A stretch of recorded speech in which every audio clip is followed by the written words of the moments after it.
જય અંબે. સર્વમંગલમાંગલ્યે શિવે સર્વસાધિકે શરણ્યે ત્રંબકે ગૌરી નારાયણી નમોસ્તે. દેવી ભાગવત અધ્યાય 6. દેવીનો બ્રહ્માને ઉપદેશ. બ્રહ્મા બોલ્યા, વિનયથી નમેલા મેં એમ પૂછ્યું. ત્યારે આદ્યા ભગવતી દેવી આ સુંદર વચન બોલ્યા. દેવી બોલ્યા, મારું અને આ પર પુરુષનું સદા એકપણું જ છે. અમારો ભેદ કદી છે જ નહીં. જે છે તે હું જ છું અને હું છું તે છે. બુદ્ધિના ભ્રમથી જ ભેદ જણાય છે. જે બુદ્ધિમાન પુરુષ અમારા બંનેના સૂક્ષ્મ ભેદને જાણે છે તે સંસારમાંથી છૂટી જઈ મુક્તિને પામે છે, એમાં સંશય નથી. સનાતન બ્રહ્મ એક જ અદ્વિતીય નિત્ય છે, છતાં સૃષ્ટિકાળે દ્વૈત ભાવને પામે છે. જેમ દીવો એક જ હોય છે, છતાં ઉપાધિના સંબંધથી અનેક પ્રકારનો જણાય છે, તેમ આત્મા એક જ છે, છતાં માયા અને માયાના કાર્યરૂપ ઉપાધિના સંબંધથી દ્રશ્ય તથા અદ્રશ્ય દ્વૈત ભાવને પામે છે. અથવા જેમ મુખ એક જ હોય છે, છતાં દર્પણરૂપ ઉપાધિના ભેદથી પ્રતિબિંબ રૂપે અનેક પ્રકારનું જણાય છે. અથવા જેમ પુરુષની છાયા ઉપાધિના સંબંધથી અનેક પ્રકારની થાય છે, તેમ અમારું બંનેનું પ્રતિબિંબ પણ માયાના કાર્યરૂપ અંતઃકરણરૂપ ઉપાધિઓનો સંબંધ થતાં અનેક પ્રકારે થાય છે. એ બ્રહ્મા ઉત્પત્તિ કાળે સૃષ્ટિ માટે ભેદ થાય છે, એમ બે પ્રકાર ઉપજે છે. ત્યારે બધી રીતે દ્રશ્ય તથા અદ્રશ્ય રૂપ ભેદ પણ થાય છે. સૃષ્ટિના પ્રલય સમયે હું સ્ત્રી પુરુષ કે નપુંસક ન હતી, પણ માયા વિશિષ્ટ બ્રહ્મરૂપે જ હતી. જ્યારે સૃષ્ટિ થાય છે ત્યારે આ ભેદ મેં પોતાની વૃત્તિરૂપ બુદ્ધિથી કલ્પેલો છે. હું બુદ્ધિ, લક્ષ્મી, ધૃતિ, કીર્તિ, તૃષ્ણા, ક્ષમા, કાંતિ, શાંતિ, તૃષ્ણા, નિદ્રા, આળસ, વૃદ્ધાવસ્થા, વૃદ્ધાવસ્થાનો અભાવ, વિદ્યા, અવિદ્યા, સ્પૃહા, વાંછા, શક્તિ, અશક્તિ, ચરબી, મેદ, ત્વચા, દ્રષ્ટિ, સત્ય, અસત્ય, વાણીને પરા, પશ્યંતી તથા મધ્યમાં વાણી છું. અને શરીરમાં રહેલી જુદી જુદી નાડીઓ પણ હું જ છું. સંસારમાં હું શું નથી, મારાથી રહિત શું છે?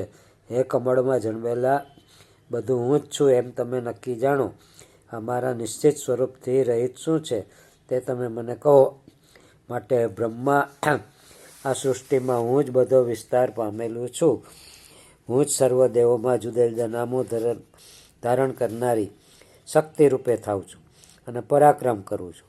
ગૌરી, બ્રાહ્મી, રૌદ્રી, વારાહી, વૈષ્ણવી, શિવા, વારુણી, કૌબેરી, નારસી, ઐન્દ્રી શક્તિ હું જ છું.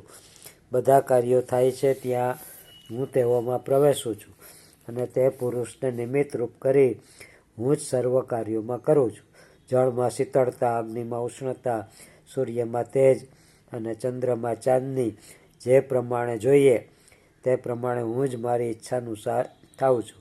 હે બ્રહ્મા, મેં છોડેલા કોઈ પણ જીવ સંસારમાં ચેષ્ટા કરવા સમર્થ થતો નથી. આવું તમને ખરું કહું. મેં છોડેલા શંકર દૈત્યોને મારવા સમર્થ થતા જ નથી. અને મેં છોડેલા જ અતિ દુર્બળ મનુષ્યને લોકો શક્તિહીન કહે છે. મેં છોડેલા તુચ્છ માણસને સર્વ લોકો શક્તિહીન કહે છે, પણ રુદ્રહીન કે વિષ્ણુહીન કહેતા નથી. પડી ગયેલા, ઠોકર ખાધેલા, ભય પામેલા, શાંત અને શત્રુને વશ રહેલા મનુષ્યને લોકો અશક્ત કહે છે, પણ રુદ્રહીન કોઈ કહેતું નથી. માટે તે શક્તિને જ તમે કારણ જાણો. જેમ તમે સૃષ્ટિ કરવા ઈચ્છો છો ત્યારે જો શક્તિયુક્ત હશો તો જ બધું કરી શકતો. તે જ પ્રમાણે વિષ્ણુ, શંકર, ઇન્દ્ર, અગ્નિ, ચંદ્ર, સૂર્ય, યમ, વિશ્વકર્મા, વરુણ તથા પવન શક્તિયુક્ત હશે તો જ પોતપોતાના કાર્ય કરી શકશે. પૃથ્વી જો શક્તિયુક્ત છે તો જ સ્થિર રહી બધું ધારણ કરવા સમર્થ છે, નહીં તો પરમાણુને પણ ધારણ કરવા સમર્થ ન હોય. તેમજ શેષનાગ, કાચબો અને બધા દિગ્ગજો પણ શક્તિરૂપ મારાથી યુક્ત છે તો જ પોતાના કાર્યો સિદ્ધ કરવા સમર્થ છે. હું જો ઈચ્છું તો બધું પાણી પી જાઉં, સૂર્યનો નાશ કરી નાખું, પવનને પણ થંભાવી દઉં. એમ જે ઈચ્છું તે હમણાં જ કરી શકું. એ કમળમાં જન્મેલા સર્વ તત્વો જે ન હતા તેઓની ઉત્પત્તિ થઈ છે. આવો સંદેહ કદી ન કરવો, કેમ કે ન હોય તે વસ્તુની ઉત્પત્તિ હોઈ શકે નહીં.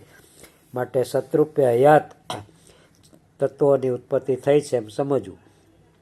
જેમ માટીના પિંડોમાં પ્રથમથી જ હયાત એવા ઘડાનો જે પ્રાગભાવ છે તે જ ઘડાને પ્રગટ સ્વરૂપ કરે છે, અને ઠીકરીઓમાં પ્રથમથી જ રહેવા ઘડાને જે પ્રધર્વ સાંભાવ છે તે જ તેના સ્વરૂપે અદૃશ્ય કરે છે. તે કારણરૂપે હયાત એવા તત્વોનું જે પ્રકટ સ્વરૂપે થવું તથા અદૃશ્ય થવું તે જ ઉત્પત્તિ તથા પ્રલય છે. બીજા કોઈ ઉત્પત્તિ કે પ્રલય નથી. એમ સત્કારણવાદમાં સર્વાત્માપણાને હરકત આવતી નથી. આજે અહીં ઘડારૂપ પૃથ્વી નથી તો તે ક્યાં ગઈ? આવો વિચાર ચાલતા લોકો કહે છે કે તેના પરમાણુ થઈ ગયા એમ સમજવું. આ ઉપરથી સિદ્ધ થાય છે કે પરમાણુ રૂપે ઘડો હયાત જ છે. તેથી સત્કાર્યવાદ લોકસિદ્ધ સાબિત થાય છે. અહંકારની પહેલાં રહેલું જે મહત્તત્વ છે તે શાશ્વત, ક્ષણિક, શૂન્ય, નિત્ય, અનિત્ય અને સકર્તુક આવા પરસ્પર વિરુદ્ધ વિશેષણોથી અર્વિચનીય અથવા અમુક નિશ્ચય સ્વરૂપે અવર્ણનીય છે. તેમજ 7 વેદો વડે તે વિવક્ષિત છે. બ્રહ્મા આ મહત્તત્વને તમે સ્વીકારો. અહંકાર તેનાથી ઉત્પન્ન થયો છે અને તેમાંથી સર્વભૂતોને પૂર્વની પેઠે તમે રચો. પ્રારબ્ધે ઉત્પન્ન કરેલા તમે ત્રણે જાઓ ને પોતપોતાના સ્થાનો રચી ત્યાં રહો અને પોતપોતાના કાર્યો કરો. એ બ્રહ્મા સુંદર રૂપવાળી, સુંદર હાસ્યવાળી, રજોગુણયુક્ત આ મહત સરસ્વતી નામની શ્રેષ્ઠ શક્તિ તમે સ્વીકારો. ધોળા વસ્ત્રો ધારણ કરતી, દિવ્ય શણગારોથી શણગારેલી, સુંદર આસને બિરાજેલી આને તમે ક્રીડા માટે સહચારિણી તરીકે સ્વીકારો. આ સુંદર સ્ત્રી હંમેશ તમારી સહચારિણી થશે. આ મારી વિભૂતિને અતિ પૂજ્ય તથા પ્રિય માની અવગણ કે અપમાન ન કરશો. આની સાથે જલ્દી સત્યલોકમાં જાઓ અને મહત્તત્વમાંથી 4 પ્રકારનું સર્વ જગત ઉત્પન્ન કરો. તે જીવો તથા કર્મો સાથે લિંગ શરીરો રહ્યા છે.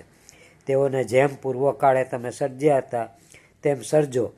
કાળ, કર્મ તથા સ્વભાવ નામના કારણો દ્વારા સમગ્ર સ્થાવર જંગમ સહિત જગતને પોતપોતાના સ્વભાવ ગુણો સહિત પૂર્વની પેઠે તમે રચો. તમારે વિષ્ણુને માનવા અને હંમેશા પૂજવા, કેમ કે તેમાં સત્વગુણ મુખ્ય હોવાથી સર્વ કરતાં તે સદા અધિક છે.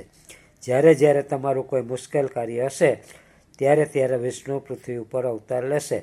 પશુ પક્ષીની યોનિમાં કે બીજી કોઈ યોનિમાં અવતરીને અથવા મનુષ્ય દેહ ધારણ કરી વિષ્ણુ દાનવોનો નાશ કરશે. તેમજ મહાબળવાન આ શંકર પણ તમને સહાય કરશે. માટે સર્વદેવોને ઉત્પન્ન કરી તમે જેમ સુખ થાય તેમ વિહાર કરો. બ્રાહ્મણો, ક્ષત્રિયો અને વૈશ્યો દક્ષિણા સહિત અનેક જાતના યજ્ઞો કરી વિધિપૂર્વક તમારા બધાનું સાવધાન થઈને પૂજન કરશે. એ દેવો બધા સંપૂર્ણ યજ્ઞોમાં મારા સ્વાહા નામના ઉચ્ચારથી હંમેશા તૃપ્ત અને સંતુષ્ટ રહેશો. તમે આ શિવને પણ સંપૂર્ણ માનજો ને બધા યજ્ઞ કાર્યમાં કાળજીથી પૂજજો, કારણ કે તે તમોગુણી છે. દેવોને જ્યારે દૈત્યોથી ભય થશે ત્યારે સુંદર શરીરવાળી વરાહી, વૈષ્ણવી, ગૌરી, નારસિંહ તથા સદાશિવા અને બીજી પણ મારી શક્તિ ઉત્પન્ન થઈ એ ભય દૂર કરશે. માટે કમળમાં જન્મેલા તમે તમારા કાર્ય કરો. એ બ્રહ્મા બીજ અને ધ્યાન સહિત એમ રીમ ક્લીમ ચામુંડાએ વિચ્છે આ નવાક્ષર મંત્રને કાયમ જપ કરતા તમે બધા કાર્યો કરજો. એ મહાબુદ્ધિમાન આ મંત્ર સર્વ મંત્રોમાં ઉત્તમ છે એમ જાણો. સર્વ કામનાઓ રૂપ અર્થની સિદ્ધિ માટે તમારે હંમેશા આ મંત્રને હૃદયમાં ધારણ કરવો. એમ મને કહી પવિત્ર હાસ્યવાળા તે જગદંબાએ વિષ્ણુને કહ્યું, હે વિષ્ણુ, તમે પણ જાઓ. આ સુંદર મહાલક્ષ્મીને સ્વીકારો. ક્રીડા કરવા માટે મેં તમને આપેલી શક્તિ દરેક પદાર્થો આપનારી, કલ્યાણકારી હોય. કાયમ તમારી છાતીરૂપ સ્થાનમાં રહેશે, એમાં સંશય નથી. તમારે આનું અપમાન કરવું નહીં, હંમેશા સન્માન કરવું. લક્ષ્મીનારાયણ નામનો યોગ મેં રચ્યો છે. મેં દેવોના કેવળ જીવન માટે યજ્ઞ કર્યા છે.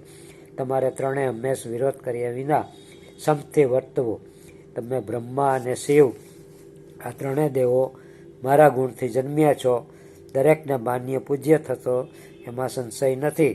જે મૂઢ ચિત્તવાળા મનુષ્યો તમારા ત્રણેયમાં ભેદભાવ કરશે તેઓ એ ભેદભાવ કરવાના કારણે નરકે જશે, એમાં સંશય નથી. જે વિષ્ણુ છે તે સાક્ષાત શિવ જ છે, શિવ છે તે વિષ્ણુ છે. આ બંનેમાં ભેદ કરનાર મનુષ્ય નરકમાં જનારો થાય છે. એ જ પ્રમાણે બ્રહ્માંડને પણ જાણવા, વિચાર ન કરવો. વિષ્ણુ ગુણભેદ છે તેને હું કહું છું, તમે સાંભળો. પરમાત્માનું ચિંતન કરવામાં તમારો સત્વ ગુણ મુખ્ય થવો અને બીજા રજોગુણ તમોગુણ પણ ગૌણ તરીકે પ્રખ્યાત થવો. ક્રમશઃ આવતીકાલે આના પછીના નેક્સ્ટ આપણે કરશું. આપણે નરવાણ મંત્ર જપીએ. જપોમાં ઓમ એમ રીમ શ્રીમ ક્લીમ ચામુંડાય વિચ્ચે, ઓમ એમ રીમ ક્લીમ ચામુંડાય વિચ્ચે, ઓમ એમ રીમ ક્લીમ ચામુંડાય વિચ્ચે. આ નવાક્ષર મંત્રનો જપ કાયમ જપતા રહો. સર્વથા સુખી થાઓ. મંગલ કરજો. મંગલા. મારી ચેનલ સબસ્ક્રાઈબ કરજો પ્લીઝ.